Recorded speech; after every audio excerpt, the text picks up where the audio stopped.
Shalom saudara-saudari, di dalam nama Tuhan Yesus Kristus.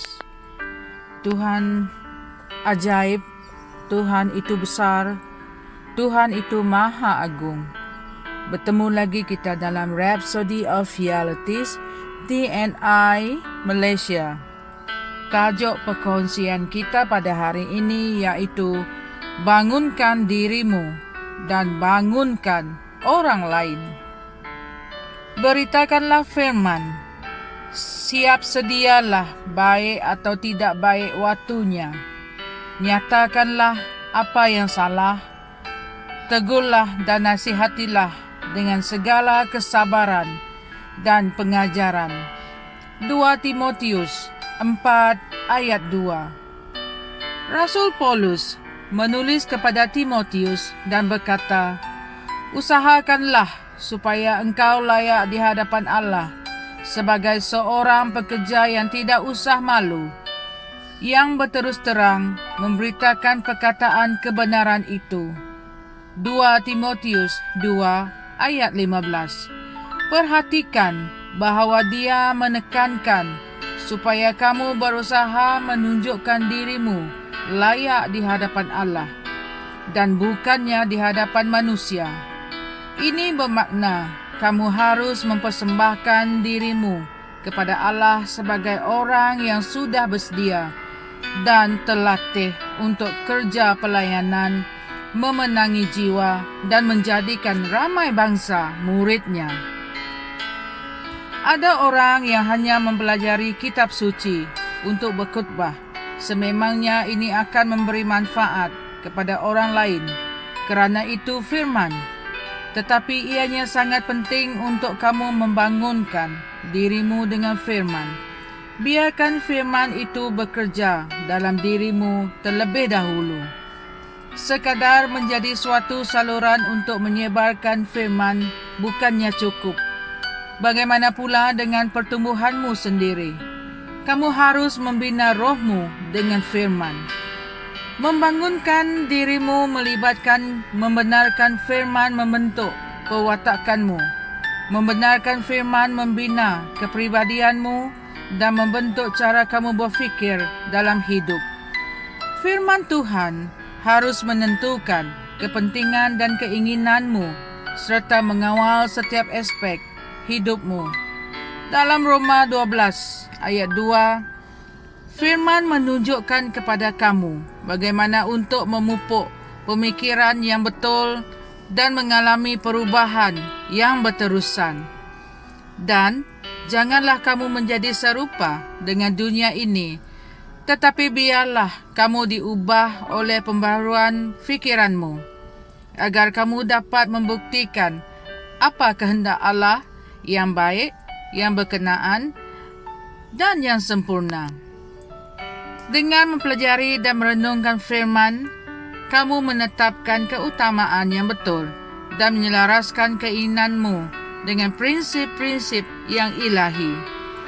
Bahagian terakhir, ayat 2 Timotius 2 ayat 15, bercakap tentang mengajar dengan betul dan mahir firman kebenaran itu. Alkitab mengarahkan bahawa hamba Tuhan mesti pandai mengajar. 2 Timotius 2 ayat 24. Jadi, sememangnya kamu mempunyai tanggungjawab untuk mengajar dan membina orang lain, tetapi ia harus memula dengan diri kamu. Bina dan teguhkan dirimu dengan firman Tuhan dan juga bangunkan dan teguhkan orang lain. Mari kita sama-sama berdoa. Ya Bapa, apabila aku membina diriku dengan firman-Mu, aku mengalami kuasa transformasi dalam perwatakanku, mindaku diperbaharui, dan keutamaanku diselaraskan dengan prinsip keilahian-Mu. Terima kasih atas keupayaan untuk mengajar dan berkongsi firman-Mu dengan efektif kepada orang lain dan membina iman mereka dengan kuat dalam nama Yesus. Amin. Ayat renungan tambahan kita 1 Petrus 2 ayat 2 Kisah Para Rasul 20 ayat 32 dan Kolose 3 ayat 16. Tuhan memberkati. Saya berharap kita sama-sama mendapat berkat hasil daripada mendengarkan renungan kita pada hari ini. Semoga kita berjumpa lagi dan Tuhan memberkati. Kami percaya saudara-saudari semua telah diberkati dengan perkongsian firman dari Rhapsody Reality. Bagi sesiapa yang ingin menjadikan Yesus Kristus sebagai Tuhan dalam kehidupanmu, kamu boleh mengucapkan doa ini bersama dengan saya. Ya Tuhan Allah, aku mempercayai Yesus Kristus, Anak Allah yang hidup dengan sepenuh hatiku. Aku percaya Dia telah mati untukku dan Allah telah membangkitkan Dia dari kematian. Aku percaya Dia hidup hari ini.